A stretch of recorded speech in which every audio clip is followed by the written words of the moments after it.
दोस्तों, मृत्यु से बड़ा इस पूरे दुनिया में कोई सच नहीं है। जिसका जन्म हुआ है उसका मरना तय है। इसे कोई चाहकर भी नहीं बदल सकता।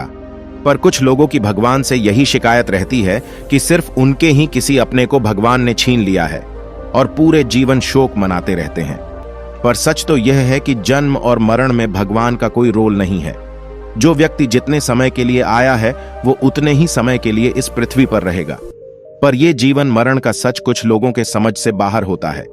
ये लोग ताउम्र भगवान को कोसते रहते हैं। इसी जन्म मरण के सच को लाने के लिए आपके समक्ष एक कहानी प्रस्तुत कर रहा हूं। तो चलिए शुरू करते हैं। श्रावस्ती नगरी में शागौतमी नाम की एक कन्या रहती थी। गौतमी उसका असली नाम था। काम करते करते वह जल्दी थक जाती थी, इसीलिए लोग उसे शागौतमी के नाम से पुकारते थे। गौतमी ने जवानी में प्रवेश किया और उसका विवाह हो गया। गौतमी गरीब घराने की थी, इसलिए उसके ससुराल के लोग उसका यथोचित आदर नहीं करते थे। कुछ समय बाद गौतमी का एक पुत्र हुआ। अब घर में उसका आदर होने लगा, लेकिन भगवान को कुछ और ही मंजूर था। गौतमी का शिशु जब कुछ बड़ा हुआ और खेलने लायक हुआ तो ईश्वर ने उसे उठा लिया।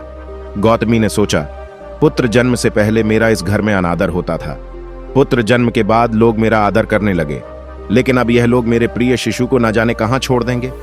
यही सब सोचते हुए गौतमी अपने मृत पुत्र को गोद में ले उसके लिए घर घर दवा मांगती फिरने लगी।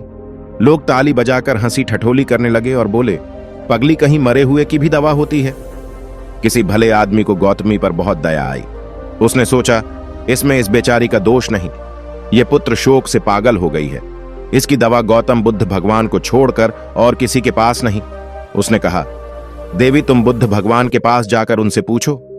गौतमी अपने शिशु को गोद में ले जहां बुद्ध पालथी मारे बैठे थे पहुंची और अभिवादन करके बोली, महाराज, मेरे पुत्र को दवा दीजिए। तथागत भगवान बुद्ध ने कहा, तूने अच्छा किया जो यहां चली आई। देख, तू इस नगर में से जिस घर में किसी की मौत ना हुई हो, राई के दाने मांग लो, फिर मैं तुझे दवा दूंगा। भगवान की बात सुनकर गौतमी बहुत प्रसन्न हुई और राई के दाने लेने के लिए जल्दी चली गई। पहले घर में जाकर उसने निवेदन किया, देखिए, बुद्ध भगवान ने मुझे आप लोगों के घर से राई मांग कर लाने को कहा है। आप लोग राय देने की कृपा करें। गौतमी का यह शब्द सुनकर एक आदमी जल्दी से घर में से राई के दाने ले आया और गौतमी को देने लगा। गौतमी ने उस आदमी से पूछा, पहले यह बताइए कि इस घर में किसी की मौत तो नहीं हुई। यह सुनकर घर के लोग आश्चर्य से कहने लगे, गौतमी, यह तू क्या कह रही है? यहां कितने आदमी मर चुके हैं, इसका कोई हिसाब है? गौतमी बोली, तो मैं आपके घर से राई ना लूंगी। गौतमी दूसरे घर गई। सब जगह उसे यही जवाब मिला। उसने समझा शायद सारे नगर में यही बात हो। उसे एकदम ध्यान आया कि बुद्ध भगवान ने शायद जानबूझकर ही मुझे राय मांगने के लिए भेजा है। वह शीघ्र ही अपने मृत पुत्र को नगर के बाहर श्मशान में ले गई। उसे अपने हाथ में लेकर बोली, प्रिय पुत्र, मैंने समझा था शायद तुम ही अकेले मरने के लिए पैदा हुए हो, लेकिन अब मुझे मालूम हुआ कि मौत सबके लिए है जो पैदा हुआ है। यही जीवन का सत्य है।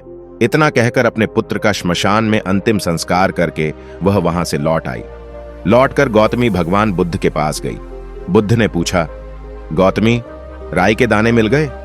गौतमी ने सिर हिला दिया। वह सच जान चुकी थी, वो सच जिसे कई लोग जानना ही नहीं चाहते हैं।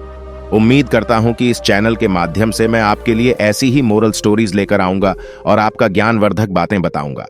तो कृपा कर मेरे चैनल को सब्सक्राइब करें। धन्यवाद।